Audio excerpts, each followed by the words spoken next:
Amigos e amigas, canal do Xavier, eu sou o Xavier, Rio de Janeiro. Hoje é dia 11/6, sábado de 2022, sábado. São 22h48 e eu tô aqui fazendo esse vídeo.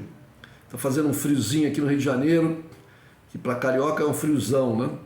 Eu não sou uma pessoa assim tão sensível ao frio, mas tá fazendo frio. A temperatura caiu bastante. Aqui o Rio de Janeiro é um lugar úmido, então quando vem uma frente fria, geralmente é chuva, né? Muita chuva, fica muito úmido, como nós já não estamos mais no verão, né? A inclinação do planeta faz com que os raios do Sol não incidam de forma direta sobre essa superfície aqui, então é uma aulazinha de geografia e meteorologia.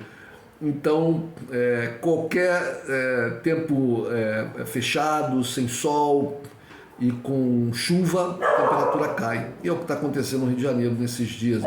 Nós temos já há muitos anos que é assim. No início no final do outono vem um tempo muito frio. E geralmente, quando chega o inverno, né, lá para o meio do ano, junho, julho, vem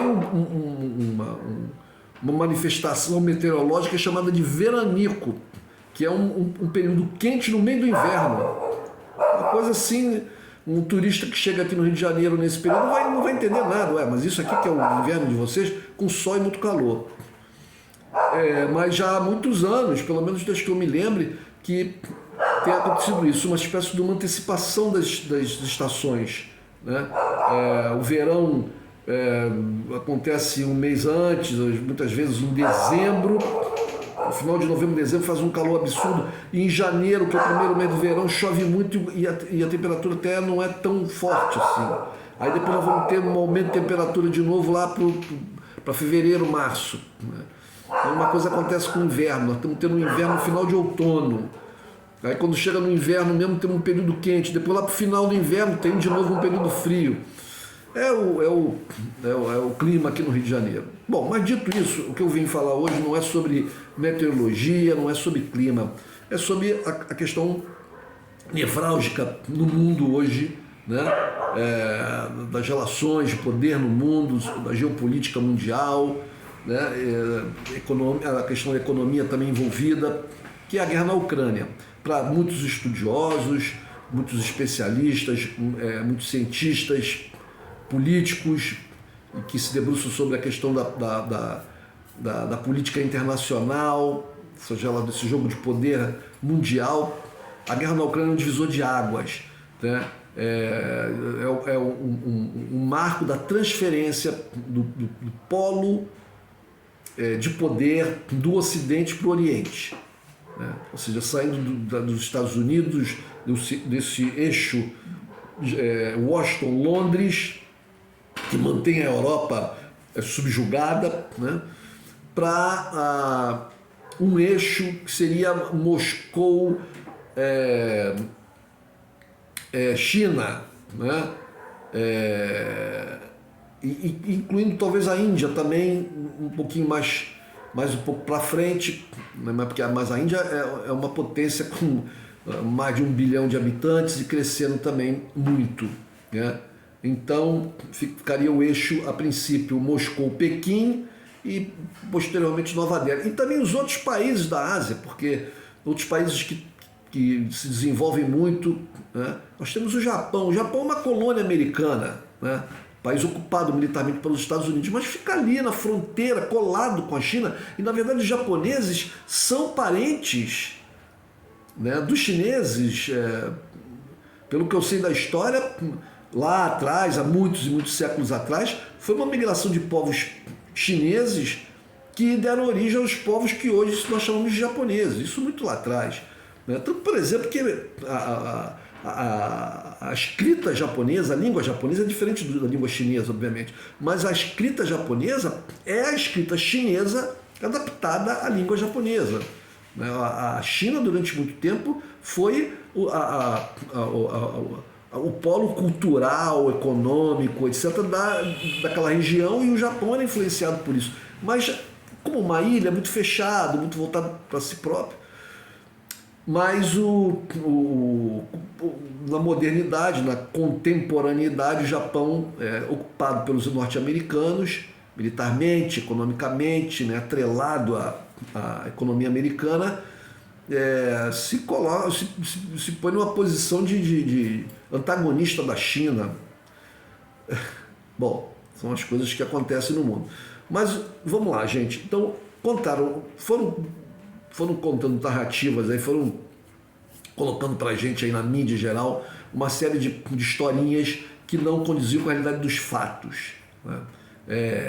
E agora eles lentamente, essa mídia hegemônica ocidental vai tentando readequar a sua narrativa, porque, bem, quanto os fatos, meu amigo, quanto a realidade, né, não há argumentos, né, não há histórias que possam se manter, histórias falsas que possam se manter indefinidamente. Então eles estão tentando agora readaptar, readequar as suas histórias para mais próximo da realidade. Então, repercutiu muito aí que o jornal o New York Times colocou uma matéria em que se fala que os americanos, o serviço secreto americano, né, o serviço de informação americano não tinha a informação correta da realidade do que estava acontecendo na Ucrânia, que eles foram enganados pelos ucranianos, pelo presidente Zelensky. O próprio Biden, o presidente Joe Biden, afirma que avisou aos ucranianos, né, que os russos iam invadir, mas os ucranianos, não vai invadir, que nada. Realmente, Zelensky lá falava que não, olha, não vai ter invasão, não é isso, não estamos em guerra, não sei o quê. Mas alguém acredita, alguém com o mínimo de inteligência acredita que os Zelensky e os ucranianos tomaram essas atitudes todas por livre e espontânea vontade, sem serem apoiados, influenciados, eu diria até mais, que eles não tenham feito isso sob a orientação dos norte-americanos? Os americanos vêm dizer agora, a matéria, vamos da matéria. Essa matéria estava no New York Times. O New York Times, eu não sou assinante do New York Times, mas eu descobri aqui um outro site que é o What's New Today, que tem a matéria na íntegra, né? Então a gente vai abrir aqui e vamos ver o que a matéria diz. A capa diz o seguinte: US lacks a clear pictures of Ukraine's war strategy, oficial says. Quer dizer, o que ele está dizendo aqui, que os Estados Unidos tinham o quadro estratégico da guerra na Ucrânia não estava claro para os americanos. Não estava claro. Mas como não estava claro? Eles foram enganados pelos ucranianos? Os ucranianos diziam umas coisas para eles acreditavam. Ele diz na matéria aqui que eles tinham mais informações sobre os russos do que sobre os ucranianos. Que eles enviavam armas, que eles, através dos seus sistemas de monitoramento global, satélites, etc., eles sabiam as posições das Forças Armadas russas e transmitiam isso para os ucranianos, mas a verdade, a realidade, as condições do exército, das Forças Armadas ucranianas, eles não tinham. Alguém pode acreditar nisso, gente? Quer dizer que os Estados Unidos foram enganados pelos... E eles chegaram a essa conclusão agora. Por quê? Por que eles chegaram a essa conclusão agora? Porque a Ucrânia, de fato, lembrem-se que o velho estrategista norte-americano Henry Kissinger, há algumas semanas atrás, lá no encontro lá na Europa, né? No Fórum Econômico Mundial, falou que nesse Fórum Econômico Zelensky apareceu em videoconferência, né? Foi a atenção ali especial que deram ao Zelensky, ele falando lá da Ucrânia em videoconferência, mas o Henry Kissinger já falou que a Ucrânia tinha que ceder território para alcançar a paz, tipo jogando a toalha. tipo jogando a toalha. Né? Aí a mídia europeia, os jornais, né, italianos, portugueses, espanhóis, alemães e tal, muitos botaram lá os seus comentadores, seus colunistas, metendo o pau no Henry Kissinger, né? Às vezes de forma até bastante agressiva, contra esse medalhão da política externa norte-americana. Né? Um homem já com quase 100 anos de idade, 90 e tantos anos, foi um cara muito importante da política externa americana durante bastante tempo. Mas o que ele fala é a realidade. Os russos dominam 20-25% do território ucraniano. Os russos impedem que os ucranianos tenham acesso ao Mar Negro. A única saída para o mar, o litoral ucraniano, é no Mar Negro. Eles tomaram uma parte ali do litoral do Mar Negro e a única parte que ainda estava, vamos dizer, sob o poder dos ucranianos é a cidade de Odessa. Só que a frota russa está lá na frente, no mar. Então os navios não podem... Os próprios ucranianos minaram o mar para que os russos não invadissem Odessa pelo mar. Então os ucranianos também não conseguem sair. Então eles estão na cidade de Odessa, ainda tem forças armadas ucranianas, mas eles não conseguem botar os seus navios para sair. Tem a questão do trigo, né? Que está lá a produção de trigo, a colheita do trigo está toda estocada, milhões de toneladas de trigo, e os ucranianos não têm como exportar esse trigo, porque essa exportação era feita pelo Mar Negro, pelos portos do Mar Negro, por Odessa e por Mariupol, pelo que me consta. Mas Odessa principalmente. Só que eles não conseguem exportar. E agora estão botando a culpa na Rússia.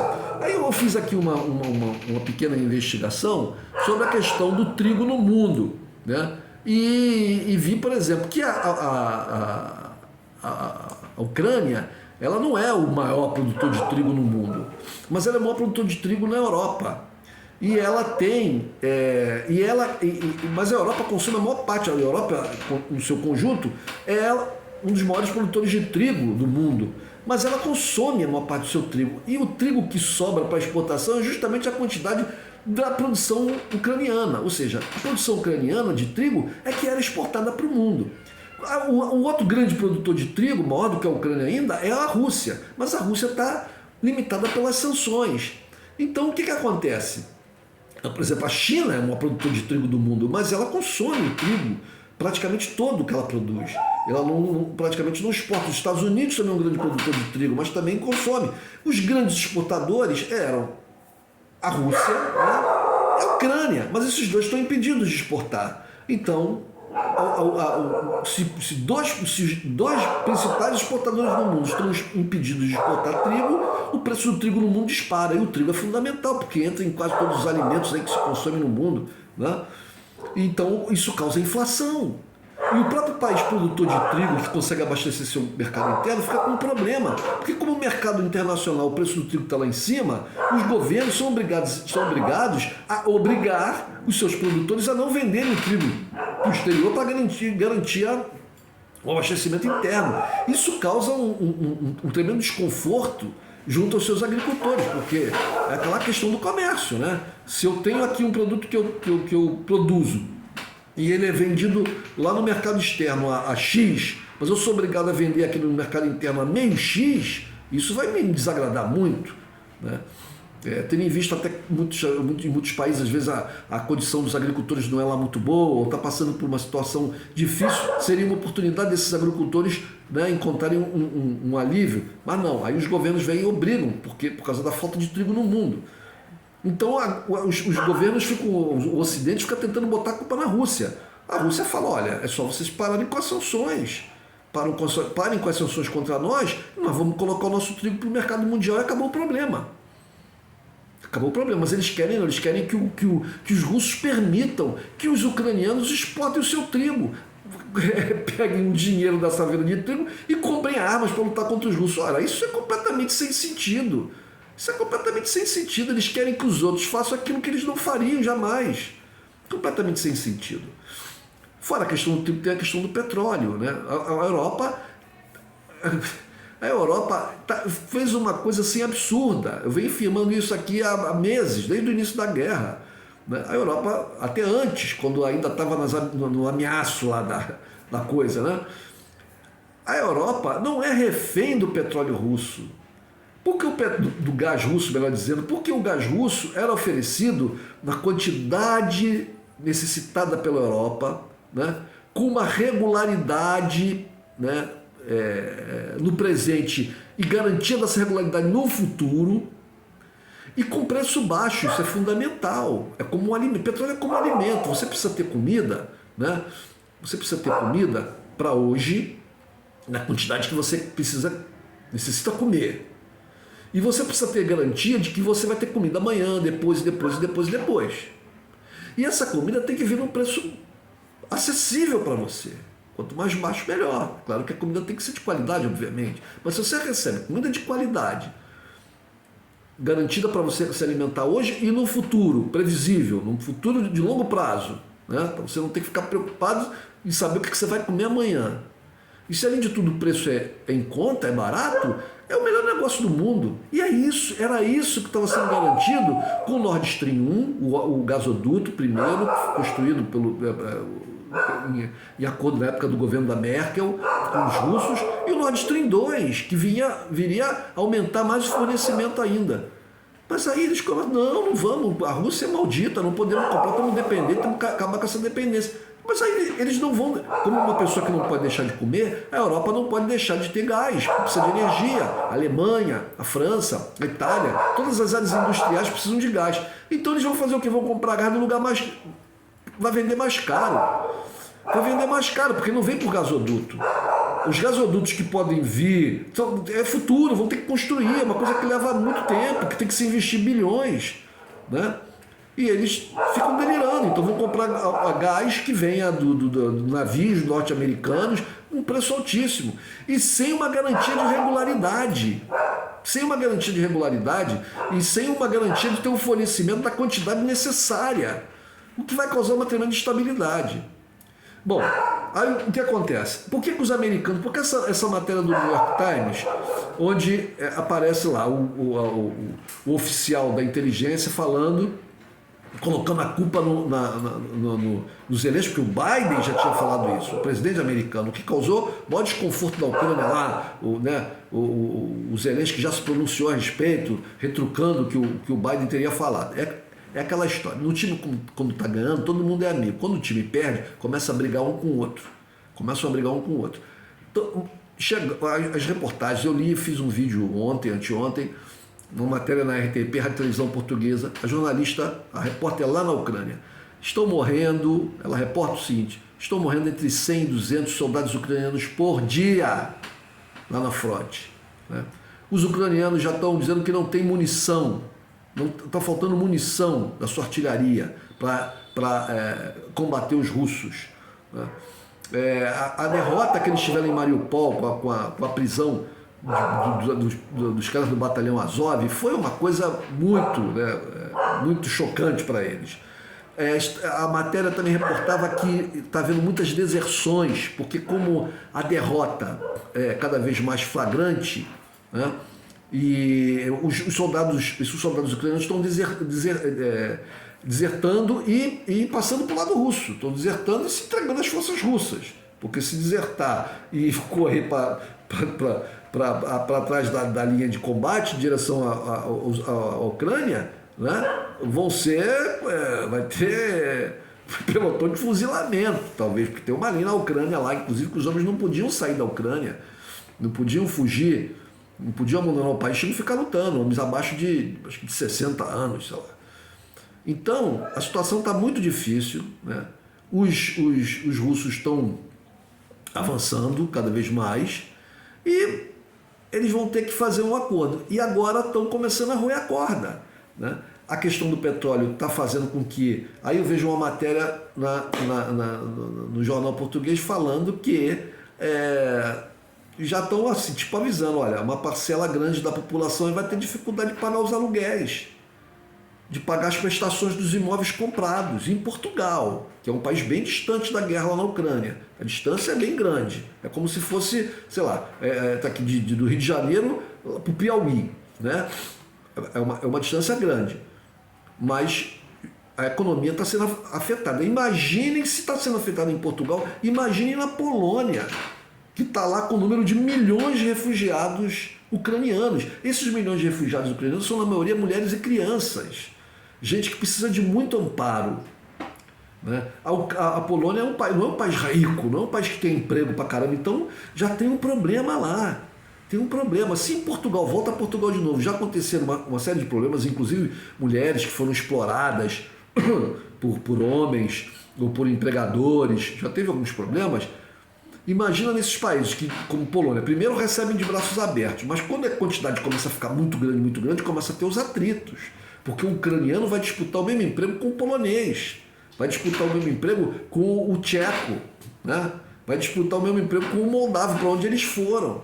E se esses países não são ricos e não têm pleno emprego, etc., os empregos não estão sobrando, vai começar a ter problema. Como lá na África do Sul, onde as pessoas lá atacam, os africanos do Sul atacam os moçambicanos, os angolanos que vão lá procurar emprego. Isso desde a época da Copa da África do Sul, isso já acontecia. Eles formam grupos, atacam as pessoas com tacos de beisebol, matam a pauladas.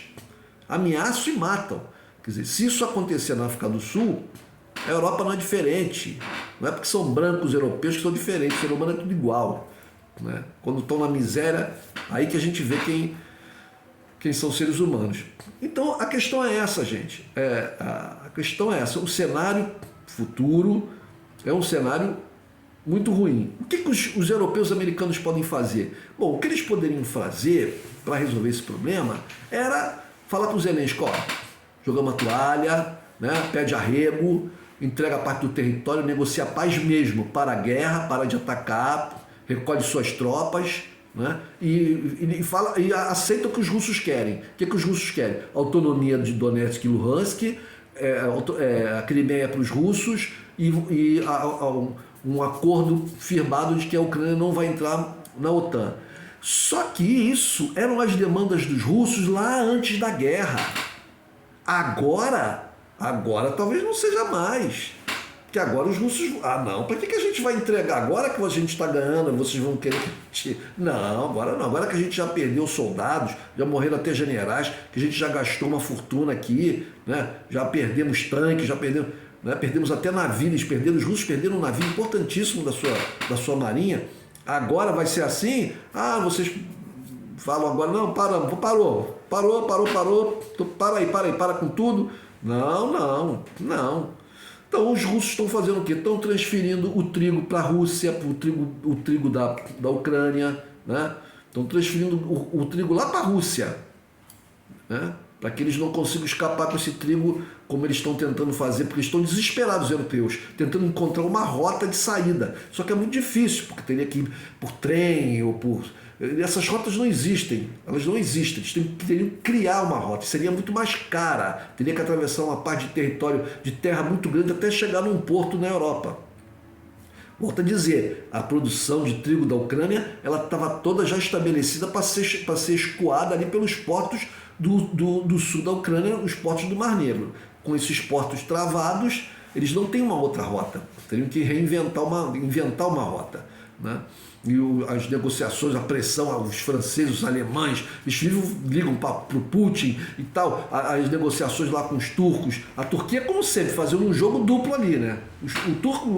O Erdogan é muito esperto, muito inteligente. Ele consegue colocar a Turquia, né, aproveitando ao máximo a posição geográfica, estratégica da Turquia. A Turquia tem uma força militar forte, grande, não tem arma nuclear dela, tem arma nuclear norte-americana, pertence à OTAN, mas faz um jogo duplo.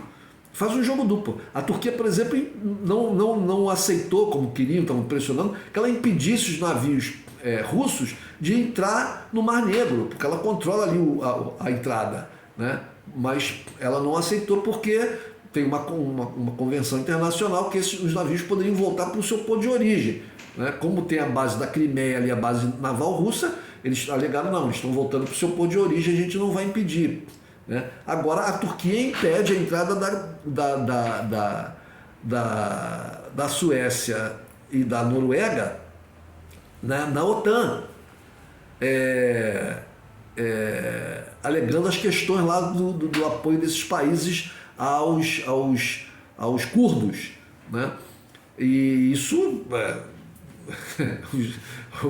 os caras da OTAN ficaram muito, né, muito revoltados com isso. A Turquia já tinha no passado aí comprado armas russas, o que contrariou muitos americanos. Porque se você entra para a OTAN, você é obrigado a comprar armas da OTAN. E as armas da OTAN são armas americanas. Por isso é que não é jogo. Essa história que vieram oferecer para o Brasil aqui, da gente ser aliado à Astrotan, isso é a maior furada.